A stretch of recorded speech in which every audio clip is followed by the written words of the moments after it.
না, সাইকেলের চাকার হাওয়াটা কম মনে হচ্ছে, চালাতে কষ্ট হচ্ছে। কি করা যায়? আচ্ছা, সামনে তো নয়নের বাড়ি, আমার ছোটবেলার বন্ধু, ওর বাড়ি থেকেই চাকায় হাওয়া দিয়ে নিয়ে যাই।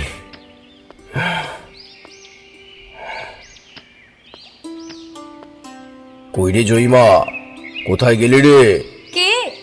ও কাকু, বাবা কতদিন পরে এলে, ডাকছিলে? আরে, তোদের সাইকেলের পাম্পারটা একবার নিয়ে আয় তো। এই নাও।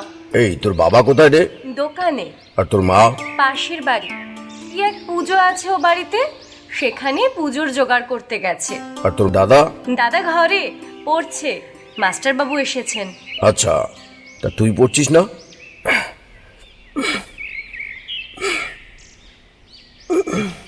কি রে, তোর পড়াশোনা নেই? না। কেন রে? তোর তো পরীক্ষা সামনে, না পড়লে তো গোল্লা খাবি। কি হয়েছে রে জয়িমা, কোনো সমস্যা? কি রে জয়িমা, তোর চোখ ভরা জল কেন রে? কি হয়েছে একটু খুলে বল তো। কাকু, মা বলেছে অত পড়াশোনার দরকার নেই, 18 বছর হয়ে গেলেই আমার বিয়ে দিয়ে দেবে। তাই বাড়ির কাজকর্ম, রান্না বান্না এগুলো শিখতে বলেছে। দাদা ছেলে, তাই দাদাকে অনেক পড়াবে। বলিস কি রে, এখন ওইসব কথা কেউ বলে? আমি পড়তে চাই কাকু, নিজের পায়ে দাঁড়াতে চাই, কিছু করে দেখাতে চাই। ঠিক কথাই তো, নিজের ইচ্ছে স্বপ্ন এসব বলে কি কিছুই নেই? আচ্ছা আচ্ছা, কাঁদিস না, দাঁড়া, তোর বাবার সাথে আমি আজই কথা বলবো।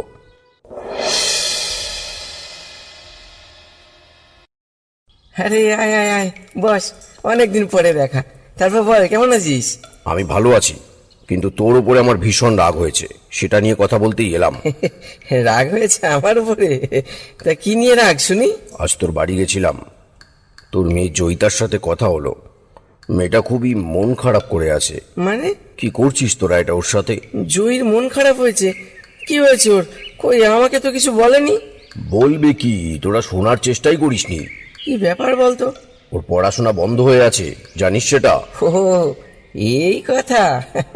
শোন, ওর পড়াশোনা বন্ধ করিনি, শুধু বলেছি অত পড়ার দরকার নেই, 18 হলেই ভালো ছেলে দেখে বিয়ে দিয়ে দেব। তাই ওর মা ওকে বাড়ির কাজকর্ম শেখাচ্ছে, যাতে শ্বশুর বাড়িতে গিয়ে অসুবিধে না হয়। এখনো যে এত পুরনো আমলের ভাবনা নিয়ে কেউ থাকতে পারে, তা তোকে না দেখলে বিশ্বাসই করতাম না। আমি ভেবেছিলাম বিষয়টা তোর জানা নেই। জয়ীকে বলেও এলাম, চিন্তা করিস না, তোর বাবার সাথে কথা বলে সব ঠিক করে দেব। কিন্তু এখন তো দেখছি তুই নিজেই অন্য কথা বলছিস। কি করবি বল, মেয়ে মানেই যে বাবা মায়ের কাছে দায়িত্ব, ও তুই বুঝবি না। ছাড়, বাদ দেও সব, বস, চা বলি চা খা। যা সেদিনই খাবো যেদিন তোর সৎ বুদ্ধি হবে, ছেলে আর মেয়েতে প্রভেদ করা বন্ধ করবি। আর চলি।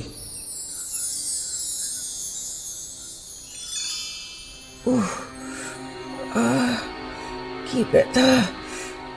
এ কি হলো? শোয়ার সময় তো সব ঠিকই ছিল।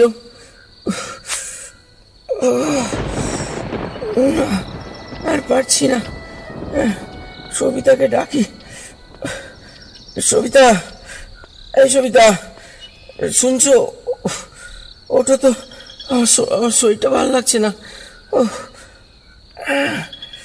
হে কি, কি হয়েছে? কি হয়েছে তোমার? এত ঘামছো কেন? বুকে খুব ব্যথা করছে। কি বলছো? এত রাতে আমি এখন কি করব? বাবুও তো বাড়িতে নেই, এদিকে বাইরে প্রচন্ড বৃষ্টি শুরু হয়েছে। কাকে ডাকবো এখন আমি?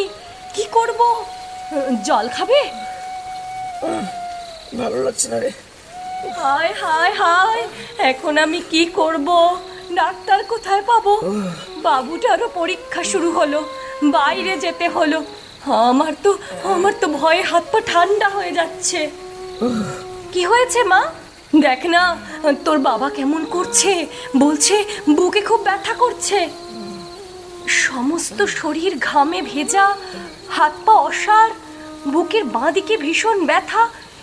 এসব তো হার্ট অ্যাটাকের লক্ষণ হতে পারে।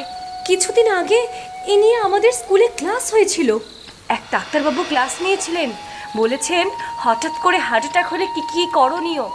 তিনি আরও বলেছিলেন খুব কাছের কারো এমন হয়ে গেলে পাগল পাগল লাগে, কিন্তু এই সময় মাথা ঠান্ডা রেখে কাজ করতে হয়।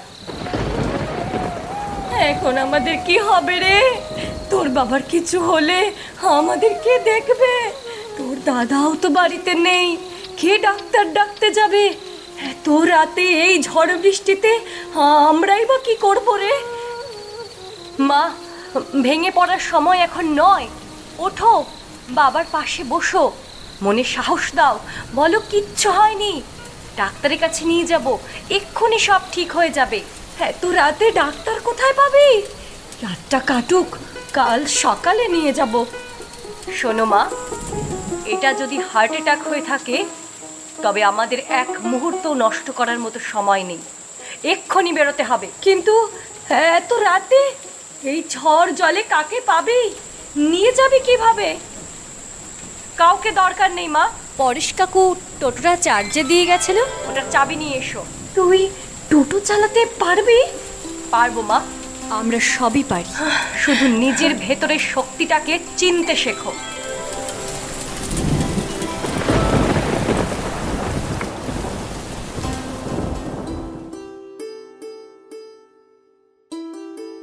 এই তো এখন সব ঠিক আছে। আপনারা খুব ভালো করেছেন, সকালের জন্য অপেক্ষা না করে রাতেই নিয়ে এসেছেন। আর হার্ট অ্যাটাকের লক্ষণ চিনে প্রাথমিক চিকিৎসাটা কে করেছিল? আমার মেয়ে জয়িতা। Great job Joyita. কিন্তু এসব তুমি জানলে কিভাবে? কোন ক্লাসে পড়ো তুমি? এবার ক্লাস 12। বাহ, পড়াশোনা ভালো করে চালিয়ে যাও। পড়বে ডাক্তারবাবু, ওর যত দূর খুশি ও পড়বে, আমরা পড়াবো। আমাদের চোখ খুলে গেছে, আমরা বুঝে গেছি কন্যা সন্তান মানে 18 হলেই তার বিয়ে দিয়ে দায়িত্ব মুক্ত হওয়া নয়, বরং তার ইচ্ছে, তার স্বপ্ন, এগুলোকে বড় করে দেখাটাই আমাদের কর্তব্য। আমরা ওকে নিয়ে খুবই গর্বিত। আমাদের ক্ষমা করিস মা, ভুল আমাদেরই ছিল। আর কখনো তোর পথে বাধা হব না। তোর দাদা আর তুই দুজনেই আমাদের কাছে সমান। আমি সুস্থ হয়ে বাড়ি ফিরি, তারপর তুই একদিন ভালো করে চা বানাস তো মা। আচ্ছা বাবা, ঠিক আছে। তোর প্রতাপ কাকুকে ডেকে চা খাওয়াতে হবে। সে বলেছিল আমাদের শুভ বুদ্ধি হলেই সে এসে চা খাবে। আজ তার কথাগুলো খুব মনে পড়ছে। জয়িতা, সেই চা পার্টিতে আমারও নেমন্তন্ন চাই, কারণ তোমার মতো সাহসী আর মেধাবী মেয়ের হাতের চা খাবার লোভ আমিও সামলাতে পারলাম না। অবশ্যই আসবেন ডাক্তারবাবু। একদম একদম।